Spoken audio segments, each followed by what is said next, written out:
Brown says, get that India. Big boy. Call an ambulance!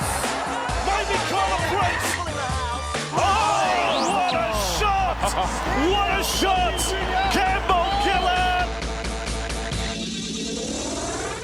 Hello and welcome back to another edition of the Tip Sheet Podcast. As always, I'm your host, John, also known as 4020, and joining me to preview what's starting to get into a bit of a busy little slate of games is my good mate, Sixties. Big fella, we declared on our news podcast this week that we are so back, and that's because the NRL trials are upon us, and that means that our docket today features a quartet of junior rep games as well as that action in Newcastle for the NRL. So I'm pretty keen to get into it, mate. How are you feeling about this one? Yeah, really keen, mate. It's, as you said, busy week. We're back to 3 podcasts this week. So it almost feels like regular season routine, doesn't it? Yep. And shout out to anyone who's already got through the news podcast sorry. because I'm so what come in at 2 hours. 2 hours and 9 minutes or something like that. And I'm so sorry. There was a lot to talk about. I've had a few people make comments about it already, and they said, "Oh, sorry, I haven't got through your podcast yet, mate. It's a little bit longer than usual." I'd be worried if you had gotten through it. All right, before we get into the action, mate, as always, a quick shout out to the sponsors of the Tip Sheet in Star Partners Real Estate, Auburn, Narellan and Parramatta. Much love to Greg and the crew for the support they give us at TCT and the Tip Sheet, and also with the junior reps, a quick shout out to Para Leagues and their support of the local district. And also that reminder, John, about yes, the voting. that which was tying in nicely. If you are a voting eligible member of the Parramatta Leagues Club, make sure to get on top of those 4 what's the word I'm looking for? The 60s, the 4 special resolutions. I was like, I know they're resolutions, but of what variety? But yeah, the 4 special resolutions, all 4 of which are very common sense updates to the club constitution to ensure the best possible management of the PLC moving forwards. And of course, there is voting for directors beyond that, which is within each and every member's individual purview. So you get on top of that one there. And no matter what platform you are giving us a listen or a watch on, whether it's YouTube, SoundCloud, or beyond, give us a little bit of a like, subscribe, and a plug to your mates to help with all those advanced metrics. It is very much appreciated. And on that note, mate, let's get into our 5-game docket. And it's, as we mentioned in the news podcast, it's a bit of a conflicted schedule this week because we start chronologically on the final day of action, which is Saturday, with the NRL obviously taking place on Friday night. But with the Harold Matts and the Lisa Fiola clashing, and the Tasha Gale and the SG Ball clashing. So we'll start with the Lisa Fiola, with the Eels taking on the Seagulls in their first home game of the season in round 3. They're hosting them out at the wonderful Eric Tweedale Stadium, 4 o'clock PM kickoff. You can catch this one on Bar TV, or of course join the discussion on TCT of our live blog. And the Eels looking to make it 3 in a row in the under-17s here. They look like this. Looks like they've got a change at fullback with Tegan Nichols donning the one. You got Tali Curtis and another change there with Freedom Crichton Rapati on the right wing and Tali on the left. Georgia Wanzi and Deja Vivella round out a lot of changes in the backline this week, 60. So I'm not sure if it's injuries or rotation taking place there, but given that the Eels have been on a bit of a tear, you have to imagine that there is some degree of unavailability in play there. In the halves, Sharon Latapu and Tamike Withers will partner once again, as the 6 and 7 respectively. Front row sees Layla Tafili, Bailey Marchong, the captain of dummy half, and then Isabella Bell as the front row triumvirate. In the back row, Kyson Morgan Pritchard and Mitzi Cairns holding it down on the edges. They've been fantastic to start the year. And then Katia Duff at lock forward, who has also been very, very good. On the interchange, we have Alicia Meza, Meadow Sivo, Cavenia, O'Callaghan Ahio. Sorry if I got that one wrong. That's a bit of a mouthful. And then Taylor Miga rounding out the 4-girl rotation with Hein Rikiti as the substitute there. They're taking on the Manly Seagulls here, 60s. And the Seagulls, if I just quickly pull up my Lisa Fiola ladder, coming to this one with just the 1 game play. They had a bye. So they had a first up loss where they had some points piled on by whoever their opponents were. So not the greatest start for them. But the Eels very much happy to be home, you have to think, 60s after a couple of road trips. Yeah, absolutely. It's good that they are back at home at Eric Tweedale at Granville. Great venue for people to get out there and watch. So I do recommend, if you are able to get out to either of the junior rep matches, that you go and support the teams. It is it's a clash. It's not ideal. We're splitting the responsibilities this week. Again, I'll cover the girls at Granville. You'll be covering the boys at Cabramatta, John. The server's been melting down with all the updates and everything. It's going to be a bit of fun with 2 live blogs happening simultaneously, but that's the nature of this year's competition. There's multiple weeks where we mightn't necessarily have a clash like that, but we do have different venues. And just maybe clashes against senior football too.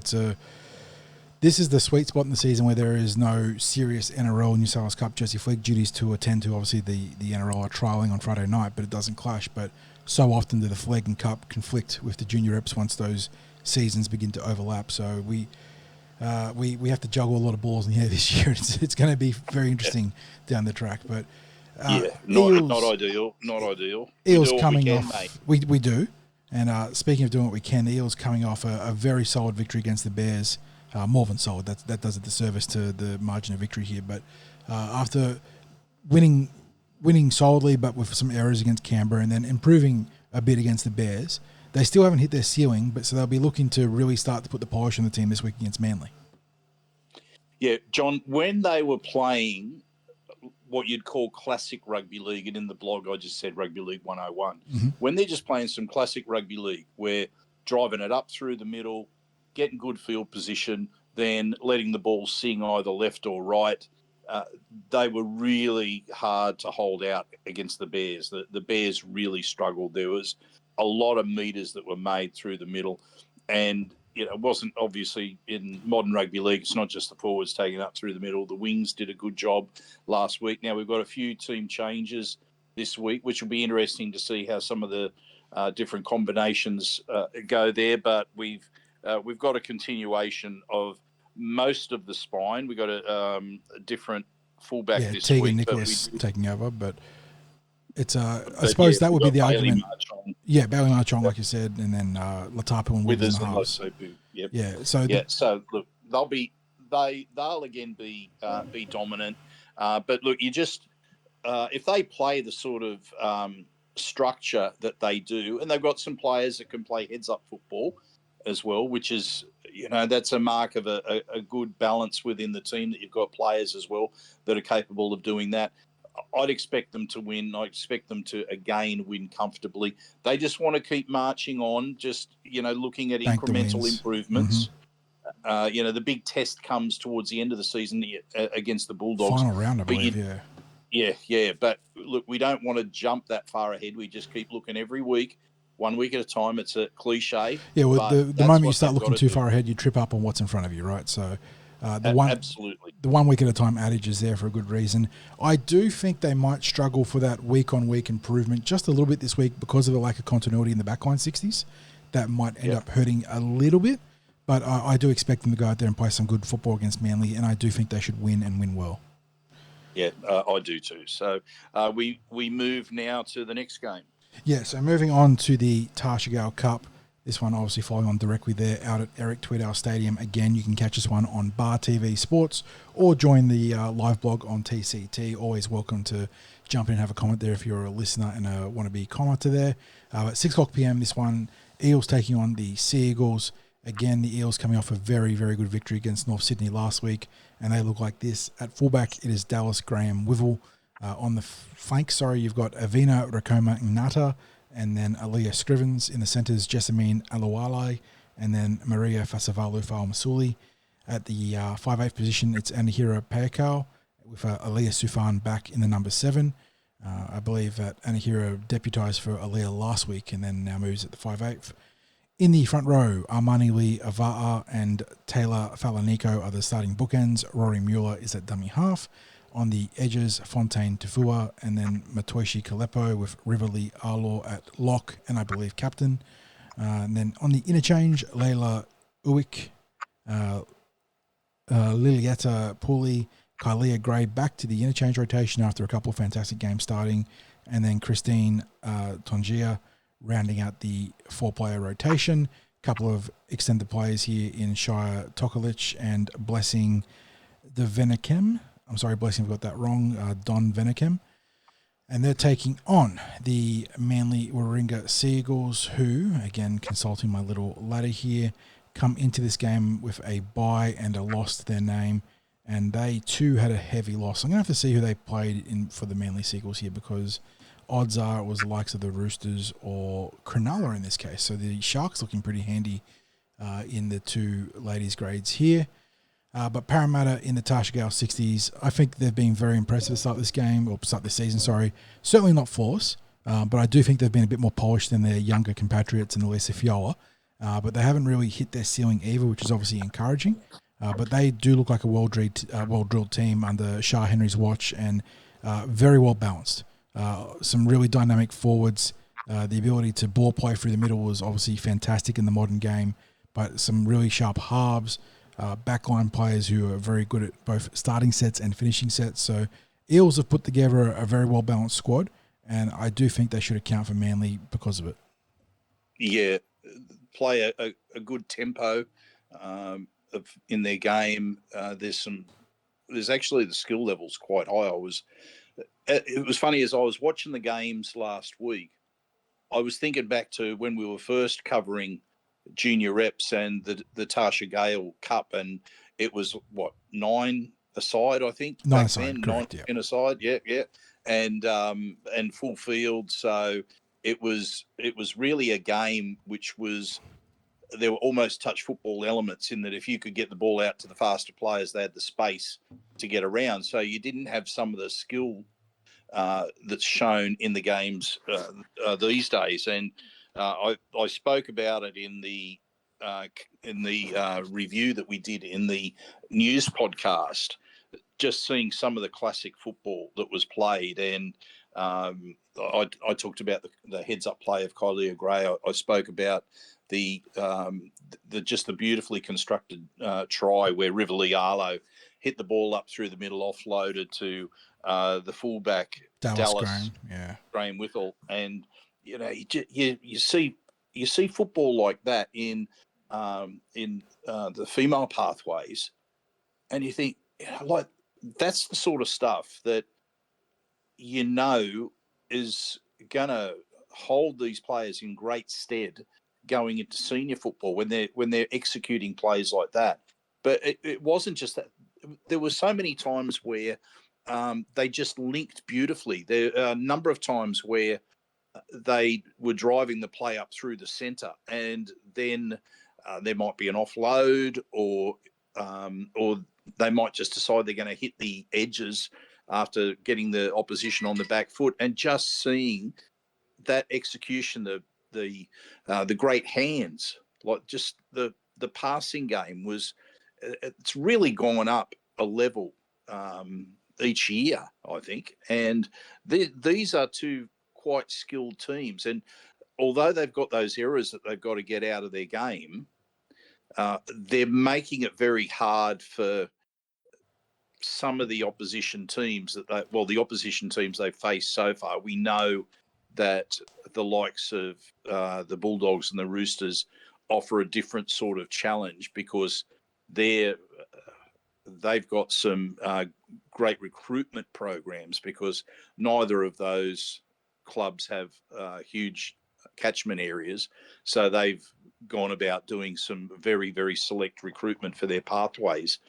But just seeing the way that the Eels team has evolved and the skill levels have evolved, the type of football they're playing, and then throw in that these girls play a really physical brand of football, John.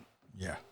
Like they, unfortunately for the North Sydney team, who really kept trying in both of the grades, they just couldn't match the Eels' physicality last week and were on the back foot from early on in the matches. So I expect the Eels to win this, and win this again comfortably. Yeah, I'm with you there. This should be a very healthy victory for the Parramatta Eels in their first home game of the season.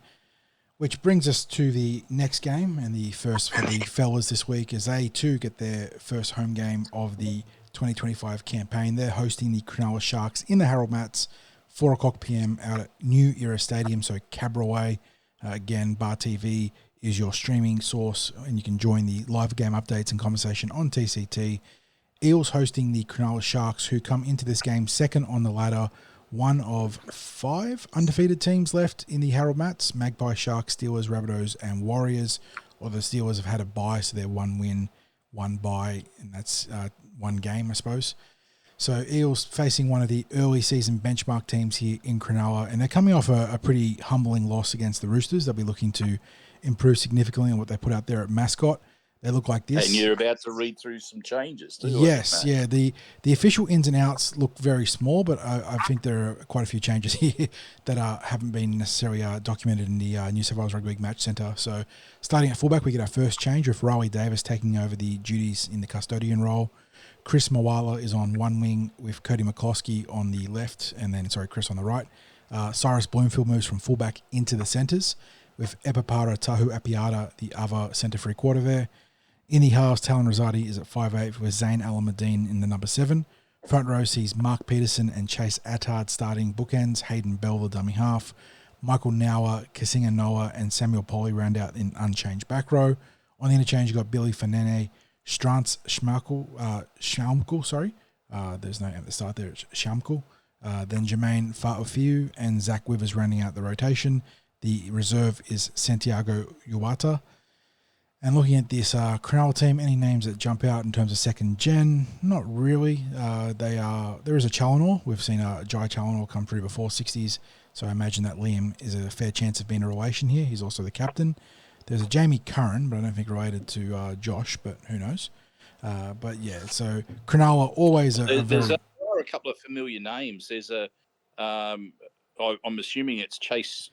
Chase. Yeah, there is a Stanley Chase Jr. Stanley there, true. Does the time frame on that work for Chase? Because he played a little while ago, but would it be 16 enough time for a young fella? Have a quick look just while I'm chatting away here. Have a quick look on if you Google his background, his age, that might give a bit of an idea. Whilst you're just doing that, there's also a Logan Longbottom, and I just wonder whether he's part of the famous Longbottom family that was associated with the Rabbitohs. Yeah, so, fair shout there. So just doing a quick pull-up, Chase Stanley turns 36 in May, so technically if you'd had a kid fresh out of high school, essentially, they would be eligible for the Harold Mats, right? Because 35 minus 17 puts you at 18, so that does work. So, yeah, interesting, mate. Yeah, interesting. So maybe there is a straight-up filial connection there. Cronulla, though, regardless of their start in this competition, 60 is always one of the teams that you sort of have to mark down on the season campaign and watch out for, because they do perform very consistently in the junior reps. I don't know how to grade this one, mate. The Eels they had a good win against Newcastle to start the season. They sort of pinched a victory in a tough game, but then they backed it up with it was beyond scrappy. The internal review there would have been very hard to sit through, given the amount of errors and mental lapses they had there. We know the team is far better than what they put on the field against what looked to be a pretty talented Roosters outfit. So the question is, with the home game in their pocket now, how do they respond? And I think it's going to be tough. If they do win, I think they're going to have to fight hard. I think Cronulla are going to push them in this one. Yeah, I was given a bit of mail about Riley Davis today. Believe he's from the Hills, and Hills Bulls. And all I was told was can play. Oh, they're two good words to sort of have as a little player synopsis there. So keen to see how Riley fares. Yes. So that was obviously the one of the main changes there, and we see Cordell Pritchard is out. Yeah, who was actually one of the better performers against, or at least defensively against the Roosters. Davis's inclusion does bump Cyrus Bloomfield to centre, which is the biggest change, I suppose, in terms of raw player swaps. But in saying that, Cyrus's long-term projections perhaps better fitted wing and centre, didn't they? So this is the Eels maybe getting ahead of the curve here and getting him into a position where he could potentially shine early on. Yeah. So maybe if we don't know how Cyrus feels about the positional change. You'd recommend that he looks at it as an opportunity. Yeah. With that there. But yes, mate, look,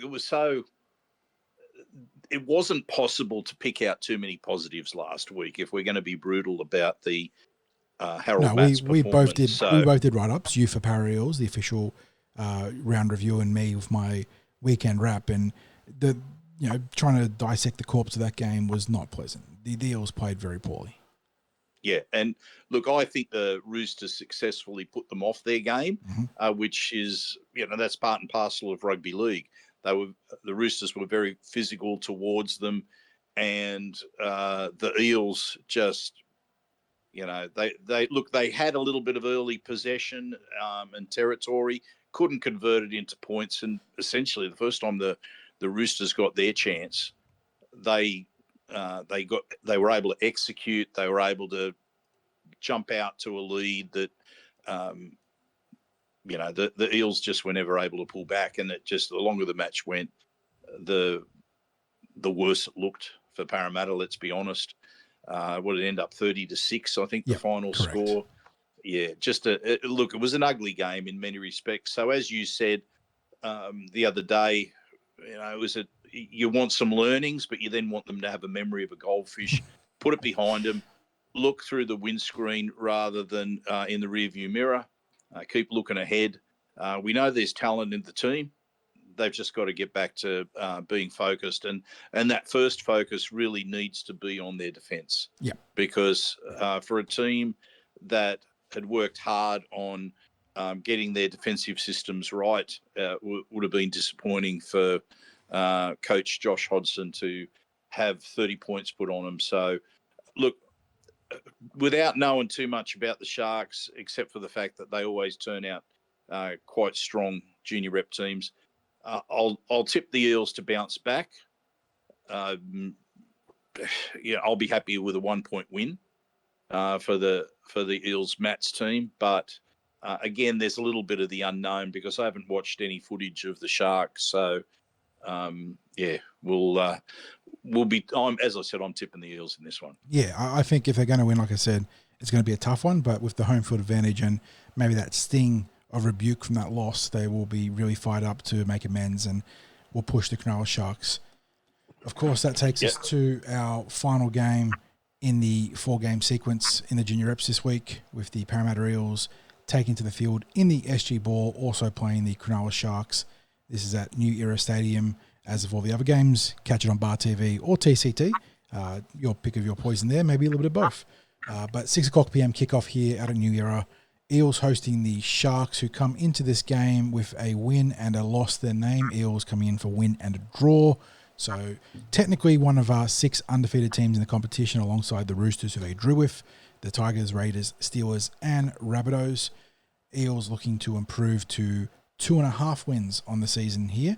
And they've got a couple of changes. Their back row stock's taking a bit of a beating here, 60s, early on. Josiah Funarayuti didn't play last week, and then Phoenix Tuasa, who came in to replace him, out in this one.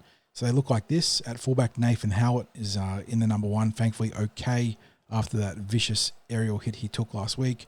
Dom Ferrugia and Lorema Rokasuka are on the wings. Anders Johansson and Lockie Vella round out an unchanged backline.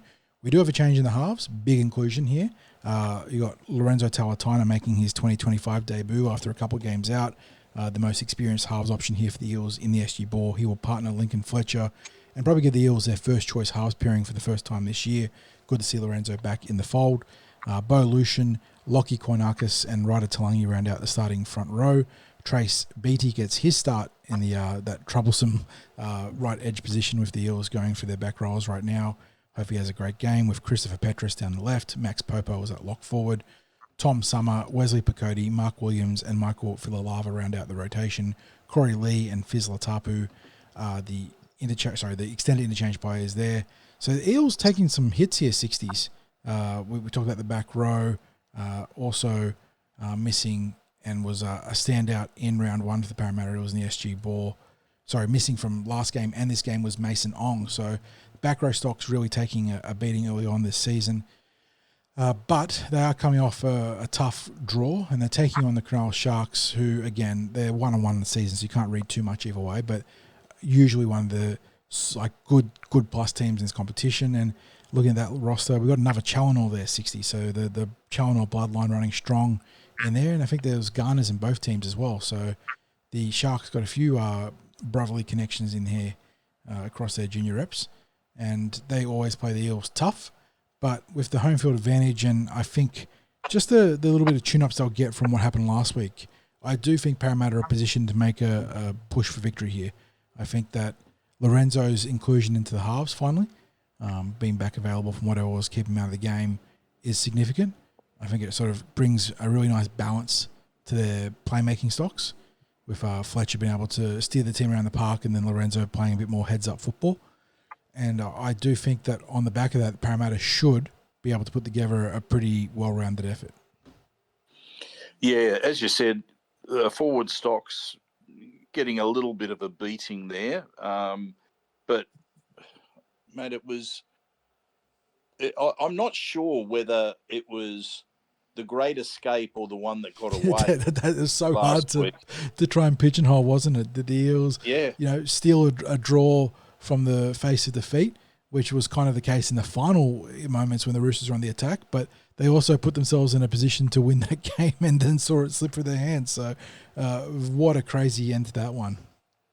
Yeah, and it's 2 weeks in a row of crazy finishes. Not for the ball, we had a crazy finish in the Harold Matts in the first round, and then the SG ball in the second round.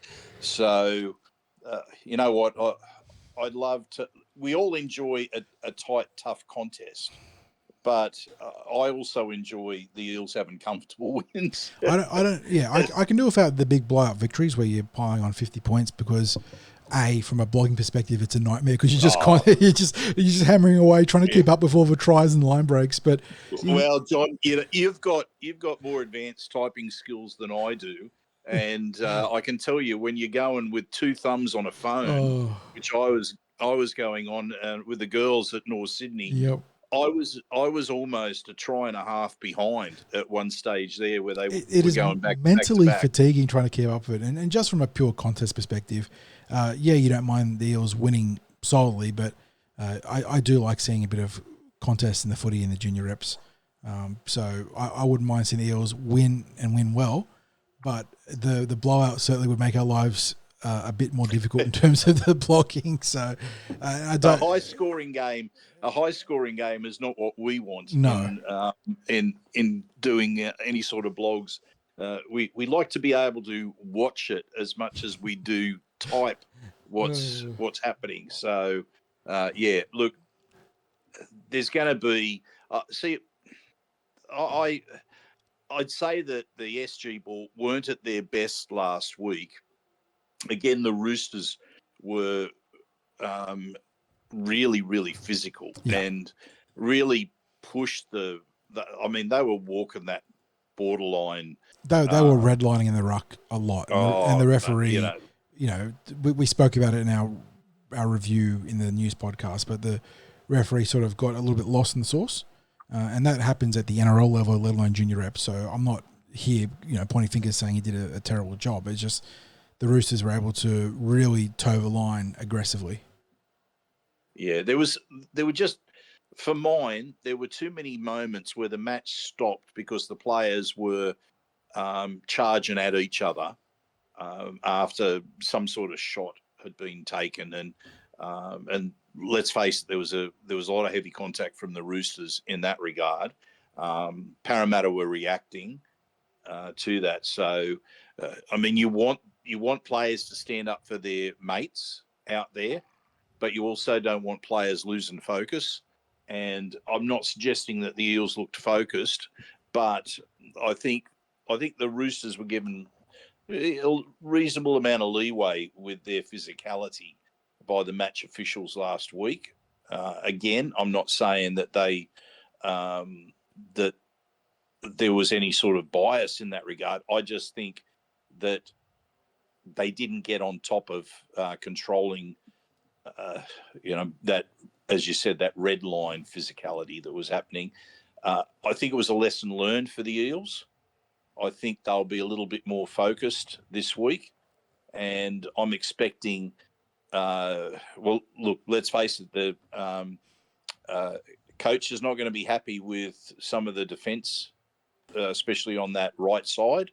So maybe that's, maybe that little bit of change that's happened with Cyrus moving into the centres might have something to do with that.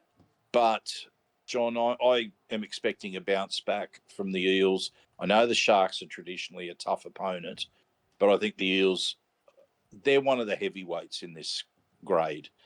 They need to be winning this week. They don't want to be dropping any more points, and I'm expecting that that's exactly what they'll do. Yep, I think that they're very much prime candidates for a good win here, and it'll be a nice way to launch their home part of the season after being on the road for a couple of tough games too, Newcastle and Roosters. It's not the worst scheduling you can get, but it's pretty brutal. So I think the SG Ball bounce back. They go to 2.5 wins on this one. So as always, catch all the coverage on TCT, join the conversation, and have a bit of fun with that one on the weekend, and sort of have to have 2 tabs open, or maybe one on the phone, one on the computer, depending on how you want to follow both those games. But that brings us to the main event, which happens on Friday night, 6:00 p.m, McDonald Jones Stadium in Newcastle.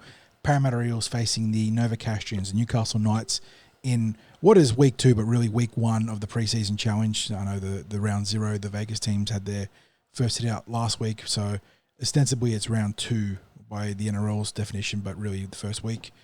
Quickly run through Newcastle's lineup 60s before we get to the Eels. Both teams naming what, relative to the field this week, looks to be pretty balanced squads with plenty of first-grade talent. Will Price, the fullback for Newcastle, we played him in the halves last year, so showing some positional versatility. James Schiller and Greg Marzu are on the flanks. You got Kyler McCarthy and Riley Jones in the centres. Fletcher Sharp making the move. Speaking of positional versatility, he was at fullback last time we saw him, or wing, and now he's in the 5'8" position. Jack Cogger, his partner in crime there. Brodie Jones and Jack Hetherington, a couple of seasoned NRL players there in the front row, with Jaden Brayley at dummy half. Thomas Cant, Kai Pearce-Paul are the 2 edge back rowers, with Tyson Frizzell captain the team at lock forward. On the interchange, another Tyson in the Gamble variety there.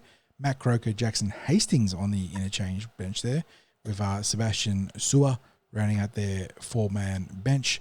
And both teams have 28-player squads here, so a very lengthy, girthy, extended bench. Another familiar name here for Para fans in Matty Arthur, Buds as the 18th man, Connor Vitano, Jermaine McEwen, a couple of highly rated Newcastle prospects there. Seen them in the New South Wales Blue Squad 60s in recent seasons. Then you got Elijah Salesi Luamoana, Sateni Talcamo, Logan Awaki. We saw him in the junior reps. I feel like I caught his name in round 1 maybe. Wilson DeCourcy, Cody Hopwood, Tyrone Thompson, Fletcher Hunt, and Malachi Smith. I know Smith and Hopwood from New South Wales teams, and I feel like DeCourcy and Awaki I called in the junior reps, so I have to go back and check that. But the Knights really, in a lot of ways, mirroring Parramatta's roster with a balance of first graders and fringe guys and young players, as well as that extended roster being rife with juniors. So good to see Newcastle naming a similar team.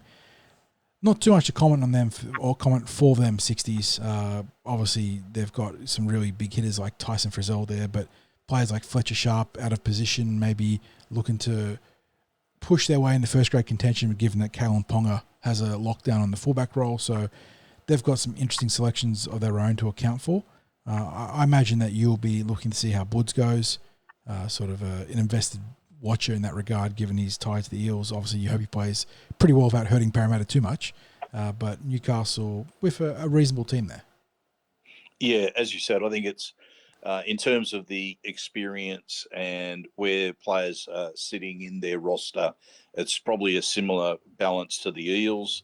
And of course, it's going to be tough to make anything out of a trial with so many players that will get a run. Trying to draw a form line out of that will be really tough. what you're really looking at is, are you getting any signs from it about the brand of football that the teams will play? Maybe more of a judgment about some defensive systems, or at least application of defence rather than attack.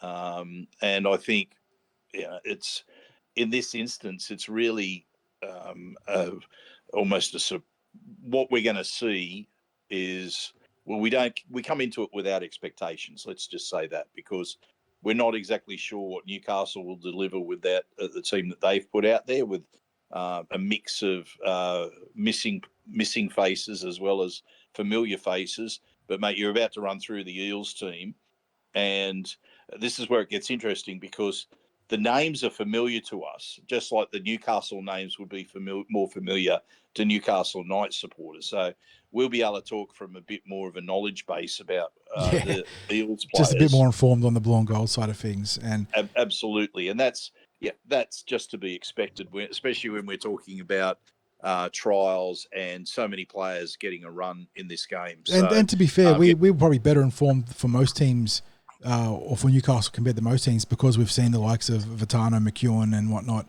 and Hopwood in the New South Wales lineups. But yes, certainly a bit more informed for Parramatta. So let's jump into it. And we did touch on it in the Team West post, in the news podcast on the Team West portion of it. But Jason Ryles has put together a really fun Team West for the first official team sheet he's put together as an NRL coach. At fullback, we get Isaiah Yongi getting his first run in the custodial role 60s, and we not really a surprise here. Obviously, he's looking to really cement himself, not just at Parramatta, but as a first grader in general. So his coach gave him a chance to really stretch the legs here against Newcastle. Jake Tungor and Arthur Miller-Stephen on the wings, Richard Penasini and Jordan Samrani in the centres. We said it in the last podcast, but really good to see Richie and Artie back here. Had their entire 2024s robbed of them by injury. I think ACLs for both players, actually. So just dire luck back there. And I think that both of them solidifying themselves in the depth charts is very important for Parramatta this year. They're not the frontline options in either position, obviously, but they've got the talent to be part of the NRL fabric for the Parramatta Eels. And I think that this is a big step forwards for them. And then Jake Tungor, we saw what he could do last year. Really solid option for the Eels on the wing.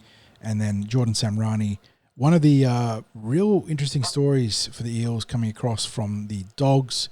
I'm just looking through a bit of a cliff notes from the Let's Trot podcast, obviously Josh Adokar's podcast, and he's actually nominated Joash and Jordan as two of his players to sort of maybe get a bit of time in first grade this year. So that sort of tracks with what you've said in your preseason report, 60s, where Jordan has been very good for the Parramatta Eels, and he gets a chance here in the centres to show his wares to his coach. Speaking of showing his wares, one player that we probably don't have to worry too much about in terms of proving his track record is Dylan Brown. He gets the nod as the senior halves partner to Ronald Volkman. Like we said in the last podcast, really interested to see how Dylan goes about in the first leg of implementing Scott Wisemantel and Jason Ryles' new attacking structures. I think it's going to be important to have a senior presence there in the halves. And for Ronald Volkman, who's had a really unlucky last couple of years, I think just getting through this game is going to be big. And that'll be... I'd be throwing in Nathan Brown's name in terms of the attacking structures too. No surprises there. In a way, he's the senior assistant coach, isn't he? Brought on in multiple capacities for the club, but a sharp attacking mind and a great sounding board for what is a new coaching staff. And that's why we lauded the decision to bring him in when it happened. And a big fan of the Cumberland throw. Yes, he's been a regular guest for our talk in the junior reps. And yes, he always gives you a big shout out when he sees you at training. So, absolutely, mate. Great presence there for Parramatta Eels, and I think important in that little triumvirate of attacking coaches there between Ryles, Wisemantel, and himself. So keen to see what Brown and Volkman do in that regard, 60s. But for Ronald, I'll be very happy to see him, like Artie and Richie, get through this game unscathed and just begin to accumulate the runs on the board and get back to his best. And at his best, he'll be an important part of the Eels for their depth options behind Mitchell Moses. So let's knock on wood there. In the front row and indeed the forward pack, it's a much more experienced group as opposed to the back line.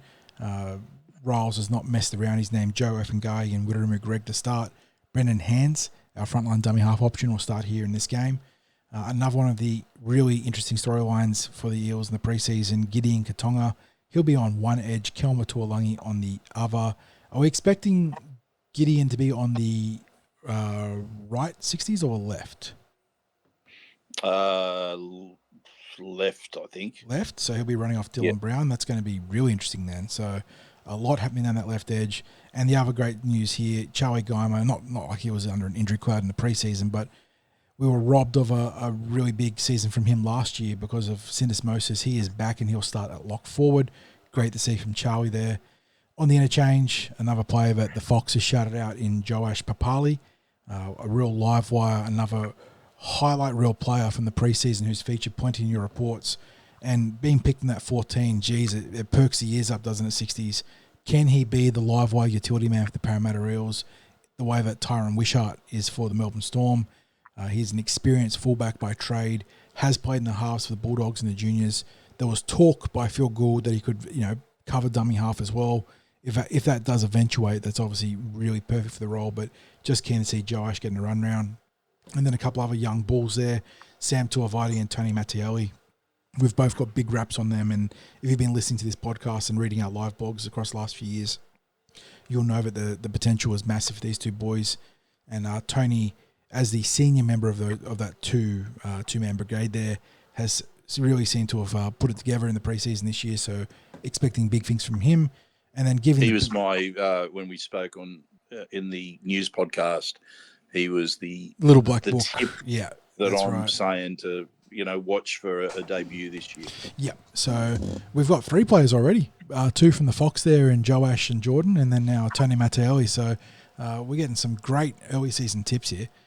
But giving the bench a bit of experience is Bryce Cartwright in the 17. So a very good 1 to 17 here from Jason Ryles. And then in the extended roster, plenty to like. Joey Lussick, the elder statesman of the bunch. But Riley Smith, preseason standout at dummy half, will be challenging him for playing time in this game. And joining him is Saxon Pryke, Te Horonui Twaidl, or more commonly known as Arpa Twaidl. Brock Parker, Will Latu, Josh Lynn, Araz Namva, Samuel Loizu, Max Tupou, and Tinkham Brown. Special shout out to Araz and Tinkham, who have earned selection for the NRL trial on the back of big seasons or big pre-seasons in the Jersey Flegg. And that information was shared on TCT by Colmac. And listeners to the pod will know who Colmac is, so it's good mail there. But in that group 60s, obviously, Riley Smith, he's been one of your preeminent performers in the preseason. In fact, to the point where we were able to share some news that he broke the record held by the King himself, or now Saint Guffo, in the Broncos run. So a huge effort there from Riley. But Saxon Pryke, Arpa Twaidl, Brock Parker, Will Latu, Josh Lynn, Max Tupou, all featured prominently in live updates last year across the Flegg and New South Wales Cup. So really good roster or extended roster here for the Eels to throw into this game and just get their feet and toes wet in senior football. And I don't know where you want to start with this team list, but a lot to like and some really big questions that the Eels might start getting preliminary answers on this week with the likes of Iongi and obviously the back line, and then all the other players mentioned like Gideon Katonga and whatnot. Mate, look, we spoke a lot about this in the news podcast, but I'm very happy to see, first of all, that the likes of Richie and Artie returning from injury, which was important. You touched on Charlie being out for the back end of the season. Well, of course, those two missed the entire season last year. So they'll just be happy to be out there playing football. Prior to the arrival of the Fox, I would have said that Artie was the fastest player in the club. Now, hopefully there's I shouldn't say hopefully, because I'm sure he's retained a lot of his pace anyway, despite the injury last year. But we do still have to expect that, it's a long journey to come back from ACL injuries. And it might be 2026 when those players are in their peak physical condition in the return from injury. But, there are a couple just to keep an eye on. Their first real look at Isaiah Iongi in terms of just, I guess, his game time. If people weren't watching his debut for the Panthers last year or didn't watch him run around in New South Wales Cup, it's your first real look at him.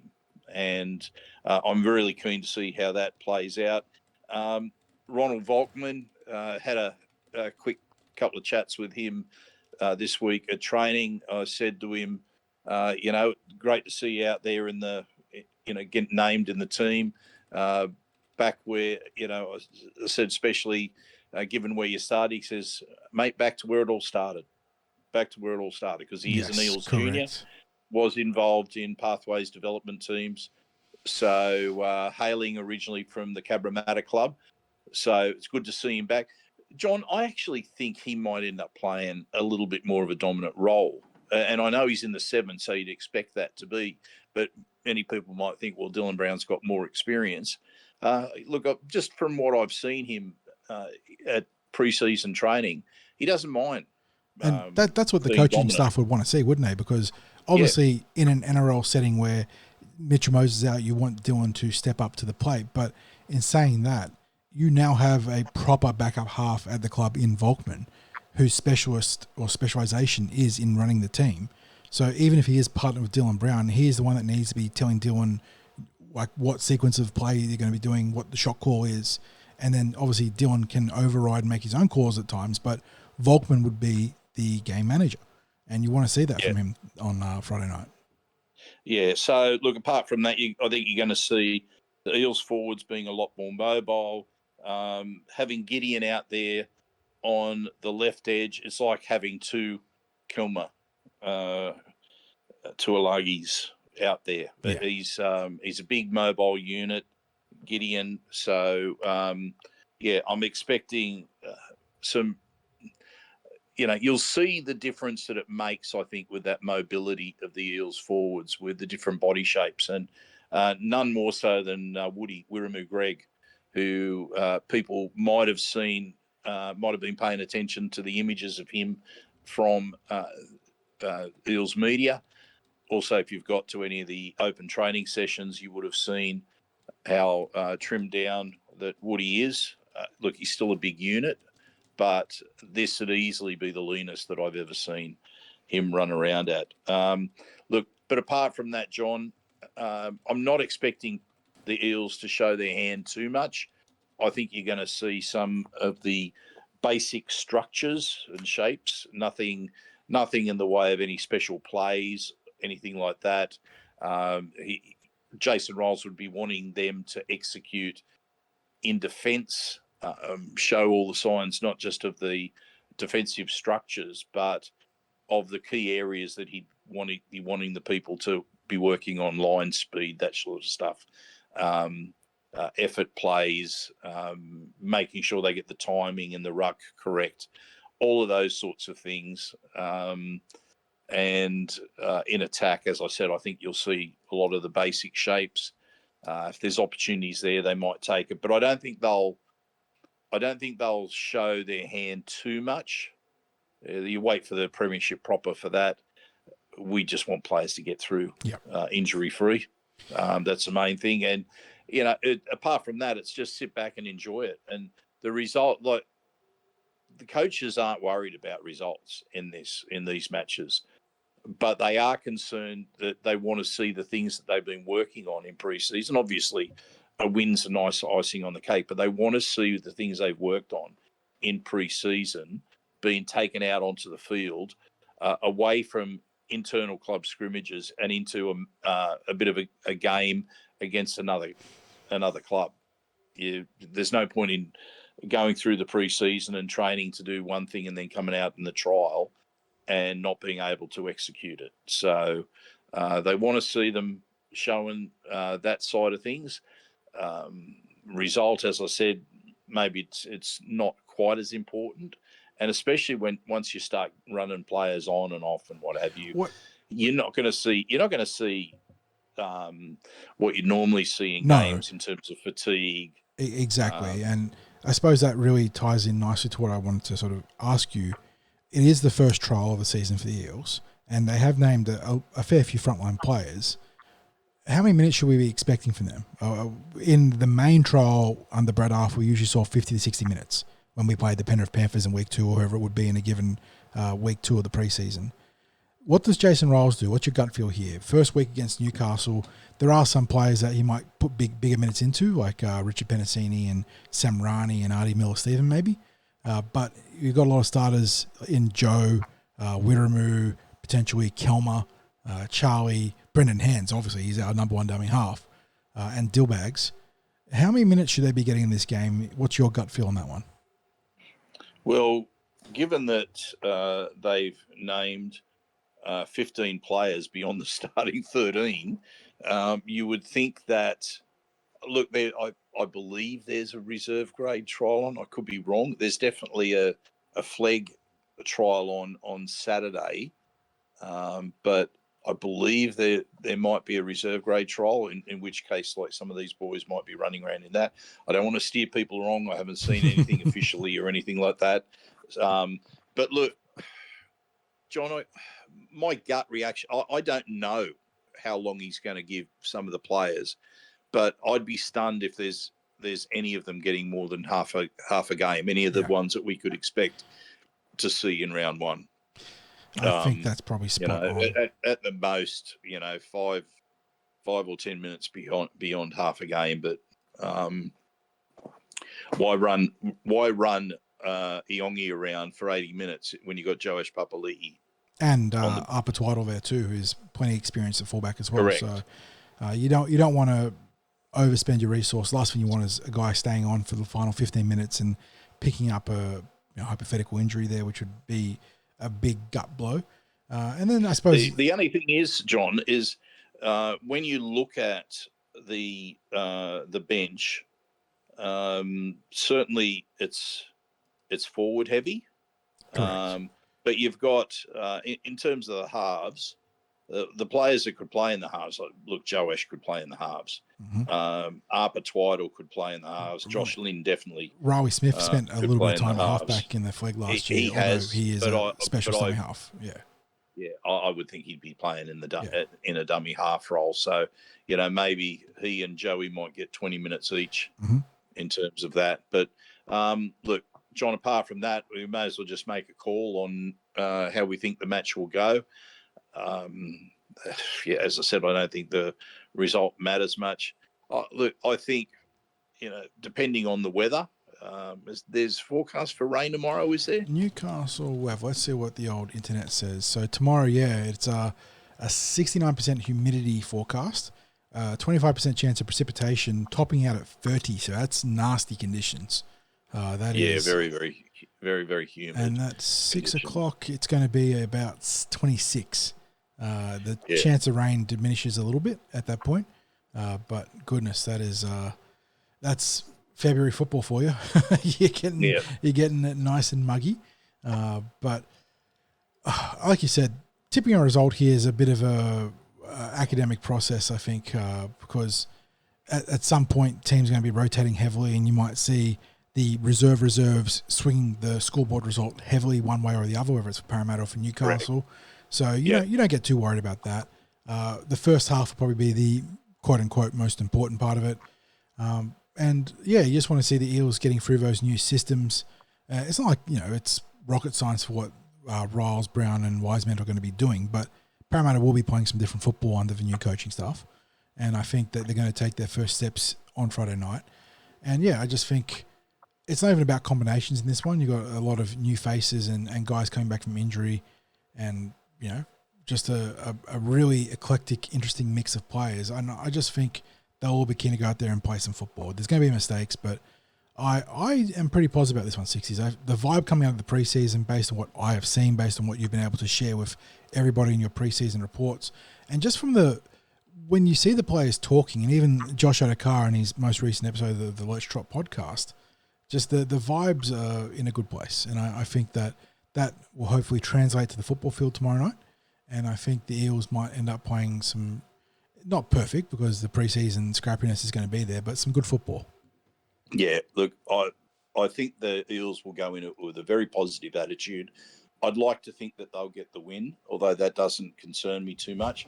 It'll just make it a nicer thing to talk about in the instant reaction podcast. But look, all I'll say is no injuries. Yep. And to Eel supporters listening to this, just enjoy the fact that the footy's back. Hallelujah. And, yeah, absolutely. So, mate, that brings us to the end of this podcast. Plenty of football to catch up on TCT over the weekend. The live blogs, the instant reaction podcast. There's going to be plenty there. If I get time to knock something out in terms of a column, we'll do that. You'll then have your weekend wrap on Monday, and then we're back into the usual routine of the week. So we thank everyone. We thank everyone for listening, because the listener numbers have been fantastic. The reads on the website are just through the roof. The visitor numbers. So we couldn't be happier. We really appreciate that.